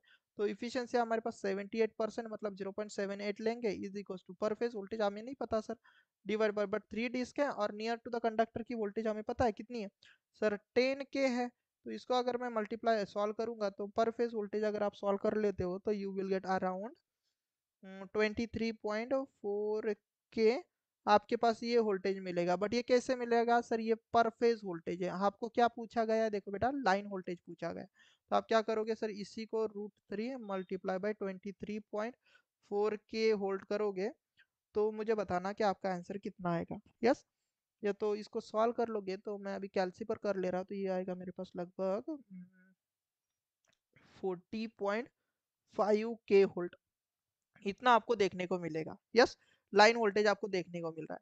अब आपको क्या पूछा गया, मतलब देखो आपने लाइन वोल्टेज भी निकाला, थोड़ा अगर किसी को नहीं समझ में आ रहा होगा ना ये न्यूमेरिकल, तो एक बार फिर से देख लेना इस सेशन को स्टॉप करके, क्योंकि ये रिकॉर्डेड है। देन आगे हम देख लेते हैं क्या बोला आपके पास, जेड एस आपके पास 400 ओम का दिया है। Then find the surge impedance loading, SIL आपको पूछा है। अब बच्चा बच्चा जानता है कि भाई सर्ज इंपीडेंस का क्या फॉर्मूला, सर्ज इंपीडेंस लोडिंग अगर आप एग्जाम के लिए प्रिपेयर कर रहे होती है तो फॉर्मूला आपको पता ही होना चाहिए। क्या होता है सर, लाइन वोल्टेज का square divided by surge impedance, right ना। तो लाइन वोल्टेज का कितना है वोल्टेज, तो आप बोलोगे सर 40 था ना, कहा गया, हाँ यस, 40.5 के, उसका आ जाएगा sir square divide bye sir surge impedance कितना है सर 400। तो इसको अगर सॉल्व कर लोगे, तो अभी मैं कैलसी पर ही कर रहा हूँ, तो ये आएगा मेरे पास लगभग 4.1 मेगावाट, राइट। तो देखो आपके पास सर्ज इंपीडेंस लोडिंग कितने बनी, 4.1 मेगावाट की बनी हुई है। Getting, yes. सभी को समझ में आई ये चीज कि सर्ज इंपेडेंस लोडिंग कितनी बनी हमारे पास 4.1 मेगावाट। स्ट्रिंग इफिशियंसी हमारे पास 78% की बनी। और हमने पर फेज वोल्टेज कैसे निकाला ये भी हमने देखा। तो ये चीज हमने देखी। बट इसमें मैंने और एक ट्विस्ट डाला इसी सेम क्वेश्चन में। वो ट्विस्ट ये है कि क्या बोला, if all the disc of all the disc having the same maximum voltage, और जो कि आपके पास 10 किलो वोल्ट है, सभी डिस्क के अक्रॉस में आपके पास सब 1100 किलो वोल्ट ही है, देन आपको ये सभी चीजें फिर से एक बार कैलकुलेट करनी है। मैंने यहाँ पर लिखा नहीं बट मैं आप याद रखना। Then find the all the three things, then find the all the three things, यहाँ पर मैं लिख के देता हूँ। देन आपको फिर से आपको क्या निकालना है, स्ट्रिंग इफिशियंसी निकालना है। देन आपके पास वीएल निकालना है। देन आपके पास एसआईएल निकालना है। ये कितना रहेगा, ये ऐसा क्वेश्चन है, सपोज मैंने लिखा नहीं बट आप समझ लो। देन मैं इसको कैसे निकालता हूँ ध्यान से देखना। अब उन्होंने क्या बोला है कि V1 के अक्रॉस में भी आपके पास 10 किलो वोल्ट ही रहेगा। V2 के अक्रॉस में भी उन्होंने बोला कि भाई 10 किलो वोल्ट ही रहेगा एंड V3 के अक्रॉस में भी अगर 10 किलो वोल्ट ही रहेगा। तब हम देख लेते हैं कि स्ट्रिंग इफिशियंसी कितनी रहेगी। वैसे तो हम आइडियली अभी अभी कंसेप्ट से बोलेंगे कि 100% ही आएगी, बट फिर भी हम फॉर्मूला यूज कर लेते हैं ना। तो क्या था स्ट्रिंग इफिशियंसी का formula, sir per phase voltage divided by 3 into sir जो भी नियरेस्ट डिस्क रहेंगी उसके अक्रॉस का वोल्टेज, राइट। अब पर फेज वोल्टेज हमें पता है सर, तीनों का एडिशन कर देंगे sir, simply V1 plus V2 plus V3 divided by 3 into आपके पास ध्यान से देखना 3 इंटू जो नियरेस्ट डिस्क है वो हमारे पास V3 बन जाएगी, तो सबकी एडिशन करेंगे तो 10 + 10 + 10 बनेगा divide by 3 into sir nearest के अक्रॉस में भी 10 ही आ जाएगा, तो कितना हो जाएगा सर 30 डिवाइड बाय 30 आ जाएगा, दैट इज नथिंग बट 1। और आपको परसेंटेज में चाहिए तो ये पीयू में बनाना, पीयू। तो 1 पीयू इंटू अगर आप 100 कर दोगे तो स्ट्रिंग इफिशियंसी आपके पास जो बनेगी वो आपके पास कितनी बनेगी 100%। और ये कब हो सकता है, ये हमारे पास डीसी के केस में हो सकता है, याद रखना ये सब चीज आपके पास कब हो सकती है, ओनली इन डीसी सप्लाई, या फिर हम बोलेंगे डीसी के केस में ही स्ट्रिंग एफिशिएंसी 100% होती है, यस। और ये बोलेंगे हम आइडियली ऐसा हो सकता है बट प्रैक्टिकली तो ऐसा नहीं रहेगा एसी के केस में। अब ये क्यों किया हमने और किस लिए किया, अब मुझे बता। यहाँ से अगर मुझे फिर से अगर लाइन वोल्टेज निकालना रहेगा, लाइन वोल्टेज निकालना रहेगा तो वो कैसे निकालूंगा, मैं √3 × V पर फेज ही निकालूंगा, राइट ना। और आप सभी बोलेंगे कि सर वी फेज तो हम बोल सकते हैं जो कि हमारे पास V1 + V2 + V3 बोलेंगे, जो कि सब में इक्वल है, तो हम क्या बोलेंगे सर 10 + 10 + 10 करेंगे तो ये हमारे पास कितना आ जाएगा सर 30 किलो वोल्ट ही आ जाएगा, राइट। तो वी फेज की वैल्यू बन चुकी है, तो √3 × वी फेज की वैल्यू अगर आप यहाँ पर पुट कर लेते हो, ध्यान से देखना ये बहुत ही इंपॉर्टेंट कंसेप्ट है। इस न्यूमेरिकल से आप बहुत सारी चीजें सीख सकते हो, तो दैट इज 30। तो इसको अगर आप सॉल्व कर लोगे तो आपका आंसर लगभग कितना बनेगा, तो थोड़ा सॉल्व कर लेना, √3 × 153, तो मैं कैलसी पर कर रहा हूँ अभी। तो वो बनेगा मेरे पास 5.96 किलो वोल्ट। कितना बनेगा, VL की वैल्यू बनेगी 5 मतलब 51.96 किलो वोल्ट, यस। अब जो देख लेते हैं कि सर हमारे पास सर्ज इंपेडेंस कितना बनेगा। तो सर्ज इंपेडेंस लोडिंग का क्या फॉर्मूला था बेटा, सर जो भी लाइन वोल्टेज मिला है उसका square divide bye surge impedance.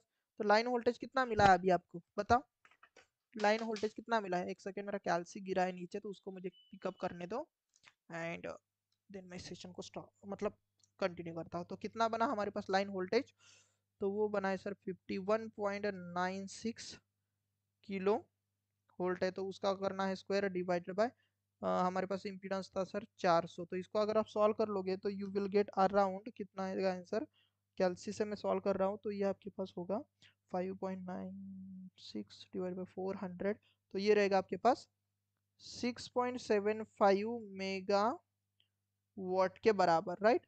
Yes, तो ये चीज आपको देखने को मिली। अब ये क्यों निकाला मैंने फिर से एक बार, ये सब चीजें क्यों निकाली, तो आप थोड़ा सा ध्यान से देखना, इन सभी नंबर को ध्यान से देखना।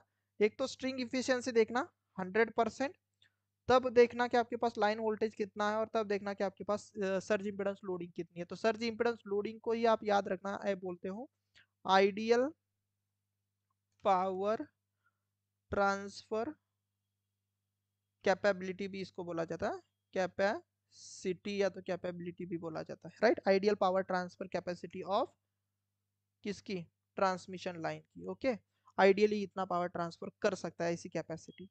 अब अगर ध्यान से देखते हो जब हमारे पास स्ट्रिंग इफिशियंसी कम थी, मतलब वोल्टेज हमारे पास सभी डिस्क के अक्रॉस में इनइक्वल था, मतलब 78% के केस में तो ऑब्वियस सी बात है वोल्टेज अनइक्वल ही था, राइट?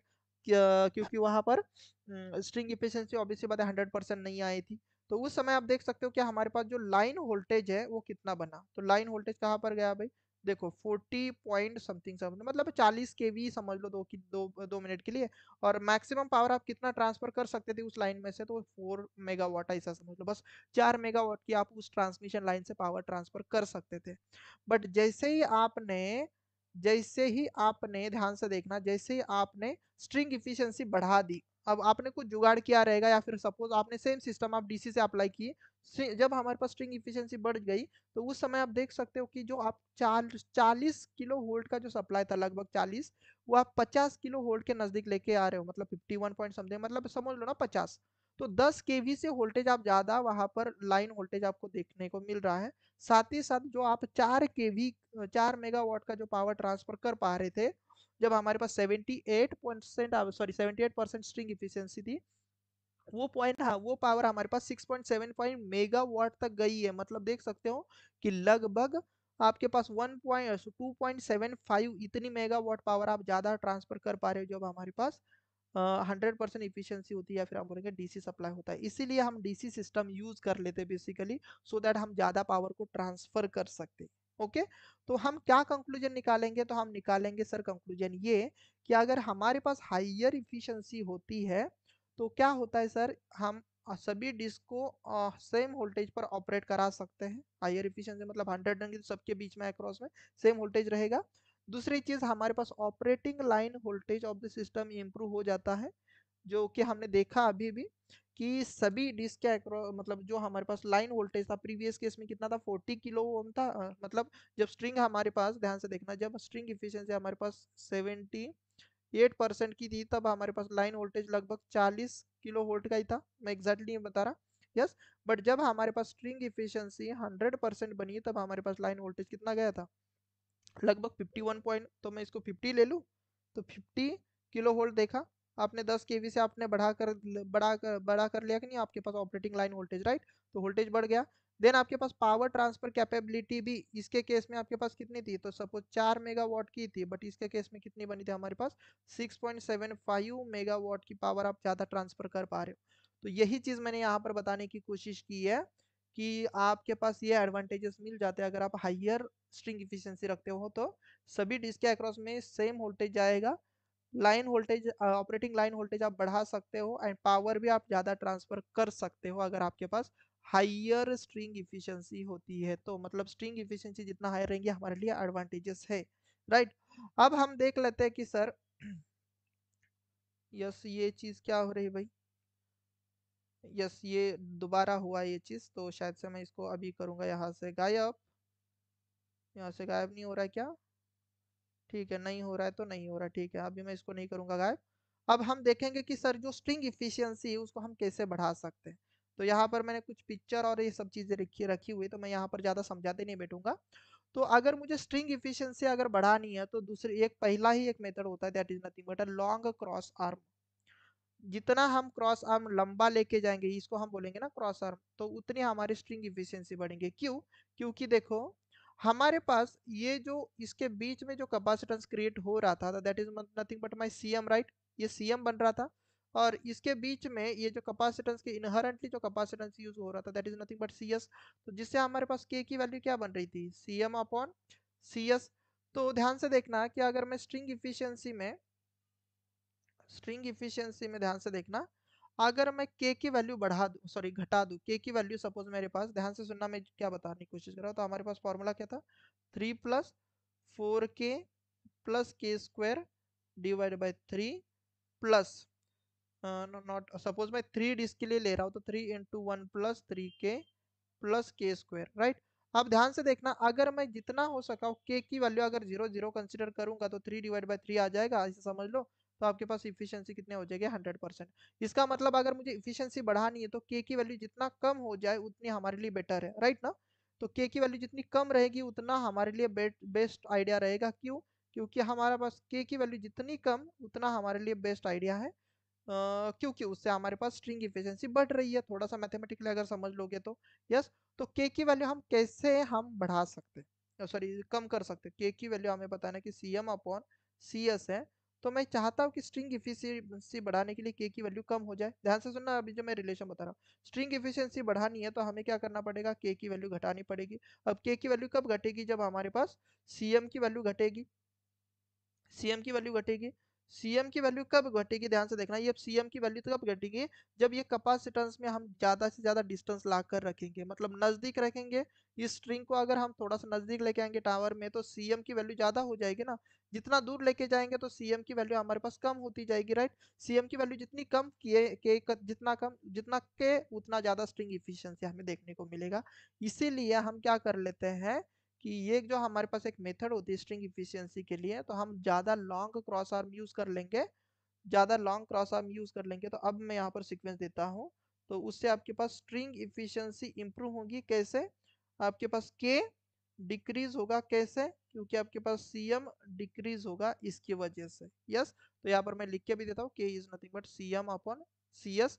तो के कैसे डिक्रीज होगा, के डिक्रीज होगा because of due to CM. और सीएम कैसे आपके पास डिक्रीज होगा, लॉन्ग क्रॉस आर्म से।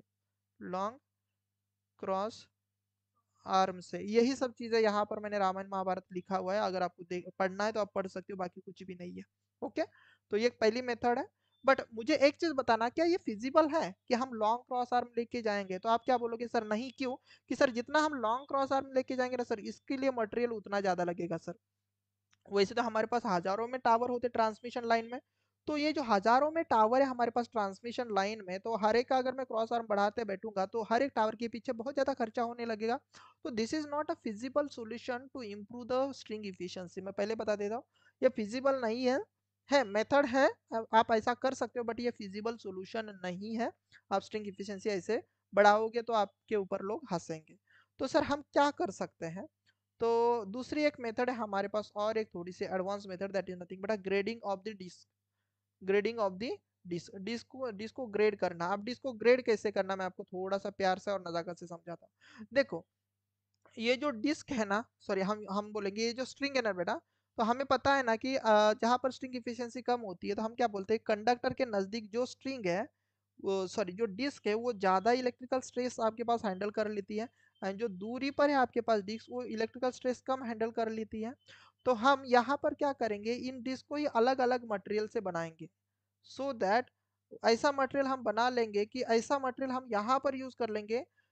ध्यान से सुनो जो मैं बताने की कोशिश कर रहा हूँ, जो ज्यादा इलेक्ट्रिकल स्ट्रेस को हैंडल कर पाए, और यहाँ पर हम वो उस वाले डिस्क को यूज कर लेंगे जो कम इलेक्ट्रिकल स्ट्रेस को क्या कर पाए, हैंडल कर पाए। तो ऐसे ही चीज वाला मटेरियल अगर हम यूज करेंगे, सो दैट हमारे पास ये डिस्क भी ब्रोकन नहीं होंगी, और हमारे पास ग्रेडिंग मतलब ऐसा ऐसा मटेरियल यूज करेंगे बेसिकली, सो दैट यहाँ का कैपेसिटेंस, यहाँ का कैपेसिटेंस, यहाँ का कैपेसिटेंस, सबका कैपेसिटेंस आपके पास इक्वल इक्वल ही बने।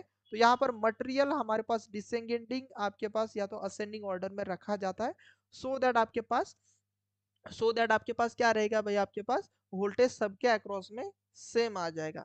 यस, सो सबके अक्रॉस में क्या आ जाएगा, वोल्टेज सेम आ जाएगा। वैसे अगर आप देखोगे, सपोज ये V1 है, ये V2 है, ये V3 है, ये V4 है, ये V5 है, ये V6 है, ये V7 है फॉर एग्जांपल। तो जो पहले के करस्पॉन्डिंग जो कैपेसिटेंस आएगा, that is C1, C2, C3, C4, C5, C6 और ये C7, राइट। अब ये चार कैपेसिटेंस आपके पास क्रिएट होंगे। तो इसमें जो सीक्वेंस होती है, मैं आपको बता दूं कि जो कैपेसिटेंस एंड वोल्टेज जो होता है ना, वो हमेशा इनवर्सली प्रोपोर्शनल होता है। तो इसका मतलब जहां पर मुझे स्ट्रेस कम रखना है वहां पर कैपेसिटेंस ज्यादा रखना पड़ेगा, और जहां पर मुझे स्ट्रे वोल्टेज सपोज मैं ज्यादा रखूंगा, वहां पर मेरे पास कैपेसिटेंस कम रखना पड़ेगा। मतलब हम यहाँ पर सीक्वेंस क्या लगा सकते हैं, ऐसा लगाएंगे V1, थोड़ा ध्यान से देखना, ये थोड़ा समझने की कोशिश करना, बाकी कुछ भी नहीं, एग्जाम में कोई पूछेगा भी नहीं आपको, बस आपको समझने के लिए। तो V1 आपके पास क्या रखेंगे, हम ज्यादा की कम रखेंगे। यस, यहाँ पर वोल्टेज कम आता है ना, यहाँ पर वोल्टेज कम आएगा, तो हम ऐसा रखेंगे। तो यहाँ पर वोल्टेज ज्यादा आना चाहिए, मतलब थोड़ा सा ऐसा समझ लो कि सीक्वेंस अपोजिट रखेंगे। चलो इतना हम ज्यादा नहीं डिस्कस करेंगे, बस इतना ही समझ लो कि सीक्वेंस हम अपोजिट रखेंगे, क्योंकि सेशन बड़ा हो रहा है इसलिए मैं ज्यादा टाइम पास नहीं करूंगा। इसमें थोड़ा सा पढ़ लोगे तो आपको ये चीज समझ में आ जाएगी, राइट। आगे हम देख लेते हैं कि एक होता है हमारे पास बाय यूजिंग द गार्ड, या तो हम बोलेंगे गार्ड रिंग, हम यहाँ पर स्ट्रिंग इफिशियंसी बढ़ा सकते हैं। तो ये चीज आप यहाँ पर देख सकते हो। कुछ नहीं होता बेटा, ये इसके लिए मैं थोड़ा सा आपको यहाँ पर समझाने की कोशिश करता हूँ कि इसमें क्या होता है। तो ये जो नीचे ये जो कंडक्टर होता है ना, ये कंडक्टर, यहाँ पर एक रिंग लगाई जाती है। तो यहाँ पर ये इस तरीके से रिंग लगा देंगे सो दैट यहाँ पर भी आपके पास एक कैपेसिटेंस क्रिएट हो, यहाँ पर भी आपके पास एक कैपेसिटेंस क्रिएट हो, और ये जो म्यूचुअल कैपेसिटेंस और ये जो म्यूचुअल कैपेसिटेंस है, ये इसके रिस्पेक्टिव म्यूचुअल कैपेसिटेंस से कैंसल आउट हो जाए। तो ऐसा हम यहाँ पर जुगाड़ कर लेते हैं, क्योंकि ये आपके पास स्ट्रिंग इफिशियंसी किसके वजह से घटी थी सर? म्यूचुअल कैपेसिटेंस की वजह से। क्यों? क्योंकि सर जो के है वो के क्या है sir? C M upon C S है ना। तो अगर हम इस सीएम को ही अगर जीरो कर दे कैसे भी जुगाड़ करके, तो के हमारे पास जीरो बनेगा, और के जीरो बनेगा मतलब स्ट्रिंग इफिशियंसी हमारे पास 100% हो जाएगी, राइट? स्ट्रिंग इफिशियंसी हमारे पास 100% हो जाएगी। तो इस सीएम को हम कैसे वैनिश करेंगे? तो इसके जस्ट अपोजिट में इधर एक नया कैपेसिटेंस क्रिएट करेंगे उतने ही वैल्यू का। उसके लिए हम यहाँ पर एक रिंग यूज करेंगे जिसे हम बोलते हैं guard ring. Yes, so that ये दोनों कैपेसिटेंस एक दूसरे को खा जाएंगे और ये इक्विवेलेंट कैपेसिटेंस वैनिश हो जाएगा, राइट? वैसे यहाँ पर भी आप कर सकते हो। तो ये दोनों कैपेसिटेंस एक दूसरे को कैंसल आउट करेंगे सो दैट इक्वल कैपेसिटेंस होने से मतलब अपोजिट में इक्वल कैपेसिटेंस, तो ये effective capacitance will be zero. Yes, और यहाँ पर जो चीज लगाई जाती है बेसिकली यहाँ पर कंडक्टर रहेगा, याद रखना। ये तो कंडक्टर, इसको मैं कंडक्टर बोलता हूँ। और ये जो चीज है आपके पास, इसको बोलते हैं हम गार्ड रिंग बोल देते हैं, और इसके बीच में आपके पास कैपेसिटेंस कुछ इस तरीके से। ओके, बस कुछ नहीं है, हो गया आपके पास कुछ इस तरीके से आपके पास कैपेसिटेंस क्रिएट होगा। पिक्चर में अगर एक्चुअली देखोगे तो ये देखो यहाँ पर आपके पास है। तो ये क्या था आपके पास?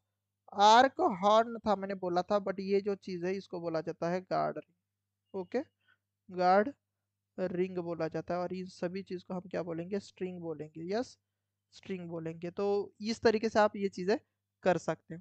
ओके, तो ये रहा इस सेशन का पूरा सारांश जो मैंने अभी इस सेशन में पढ़ाया है। बाकी जो क्वेश्चन है स्ट्रिंग इफिशिएंसी से रिलेटेड, अगर आप इस सेशन को अच्छे से देखोगे और 2-3 क्वेश्चन प्रैक्टिस कर लोगे ना, तो आपको यहाँ से कोई भी क्वेश्चन नहीं आएगा। और मैं 100% बता रहा हूँ, स्ट्रिंग इफिशिएंसी वाले क्वेश्चन बेटा आपके एग्जाम में देखने को मिलेंगे। तो थोड़ा सा प्रैक्टिस करना स्ट्रिंग इफिशिएंसी की जो क्वेश्चन है उसको सॉल्व करने के लिए। तो मैंने एक ही क्वेश्चन से 2-3 कंसेप्ट सिखाने की कोशिश की है। बाकी आप यूथ पब्लिकेशन में जो क्वेश्चन है उसको तो आप देख लेना एंड उनको सॉल्व कर लेना। ओके, तो उम्मीद करता हूँ आज का सेशन सभी को समझ में आ गया होगा। तो जिन्होंने अभी तक हमारे बी टेक्निकल इलेक्ट्रिकल चैनल का जो हमारा यूट्यूब चैनल है उसको सब्सक्राइब नहीं किया, तो एक बार सब्सक्राइब कर दो भाई, सो दैट आने वाले हर एक वीडियो का नोटिफिकेशन आप तक बना रहेगा।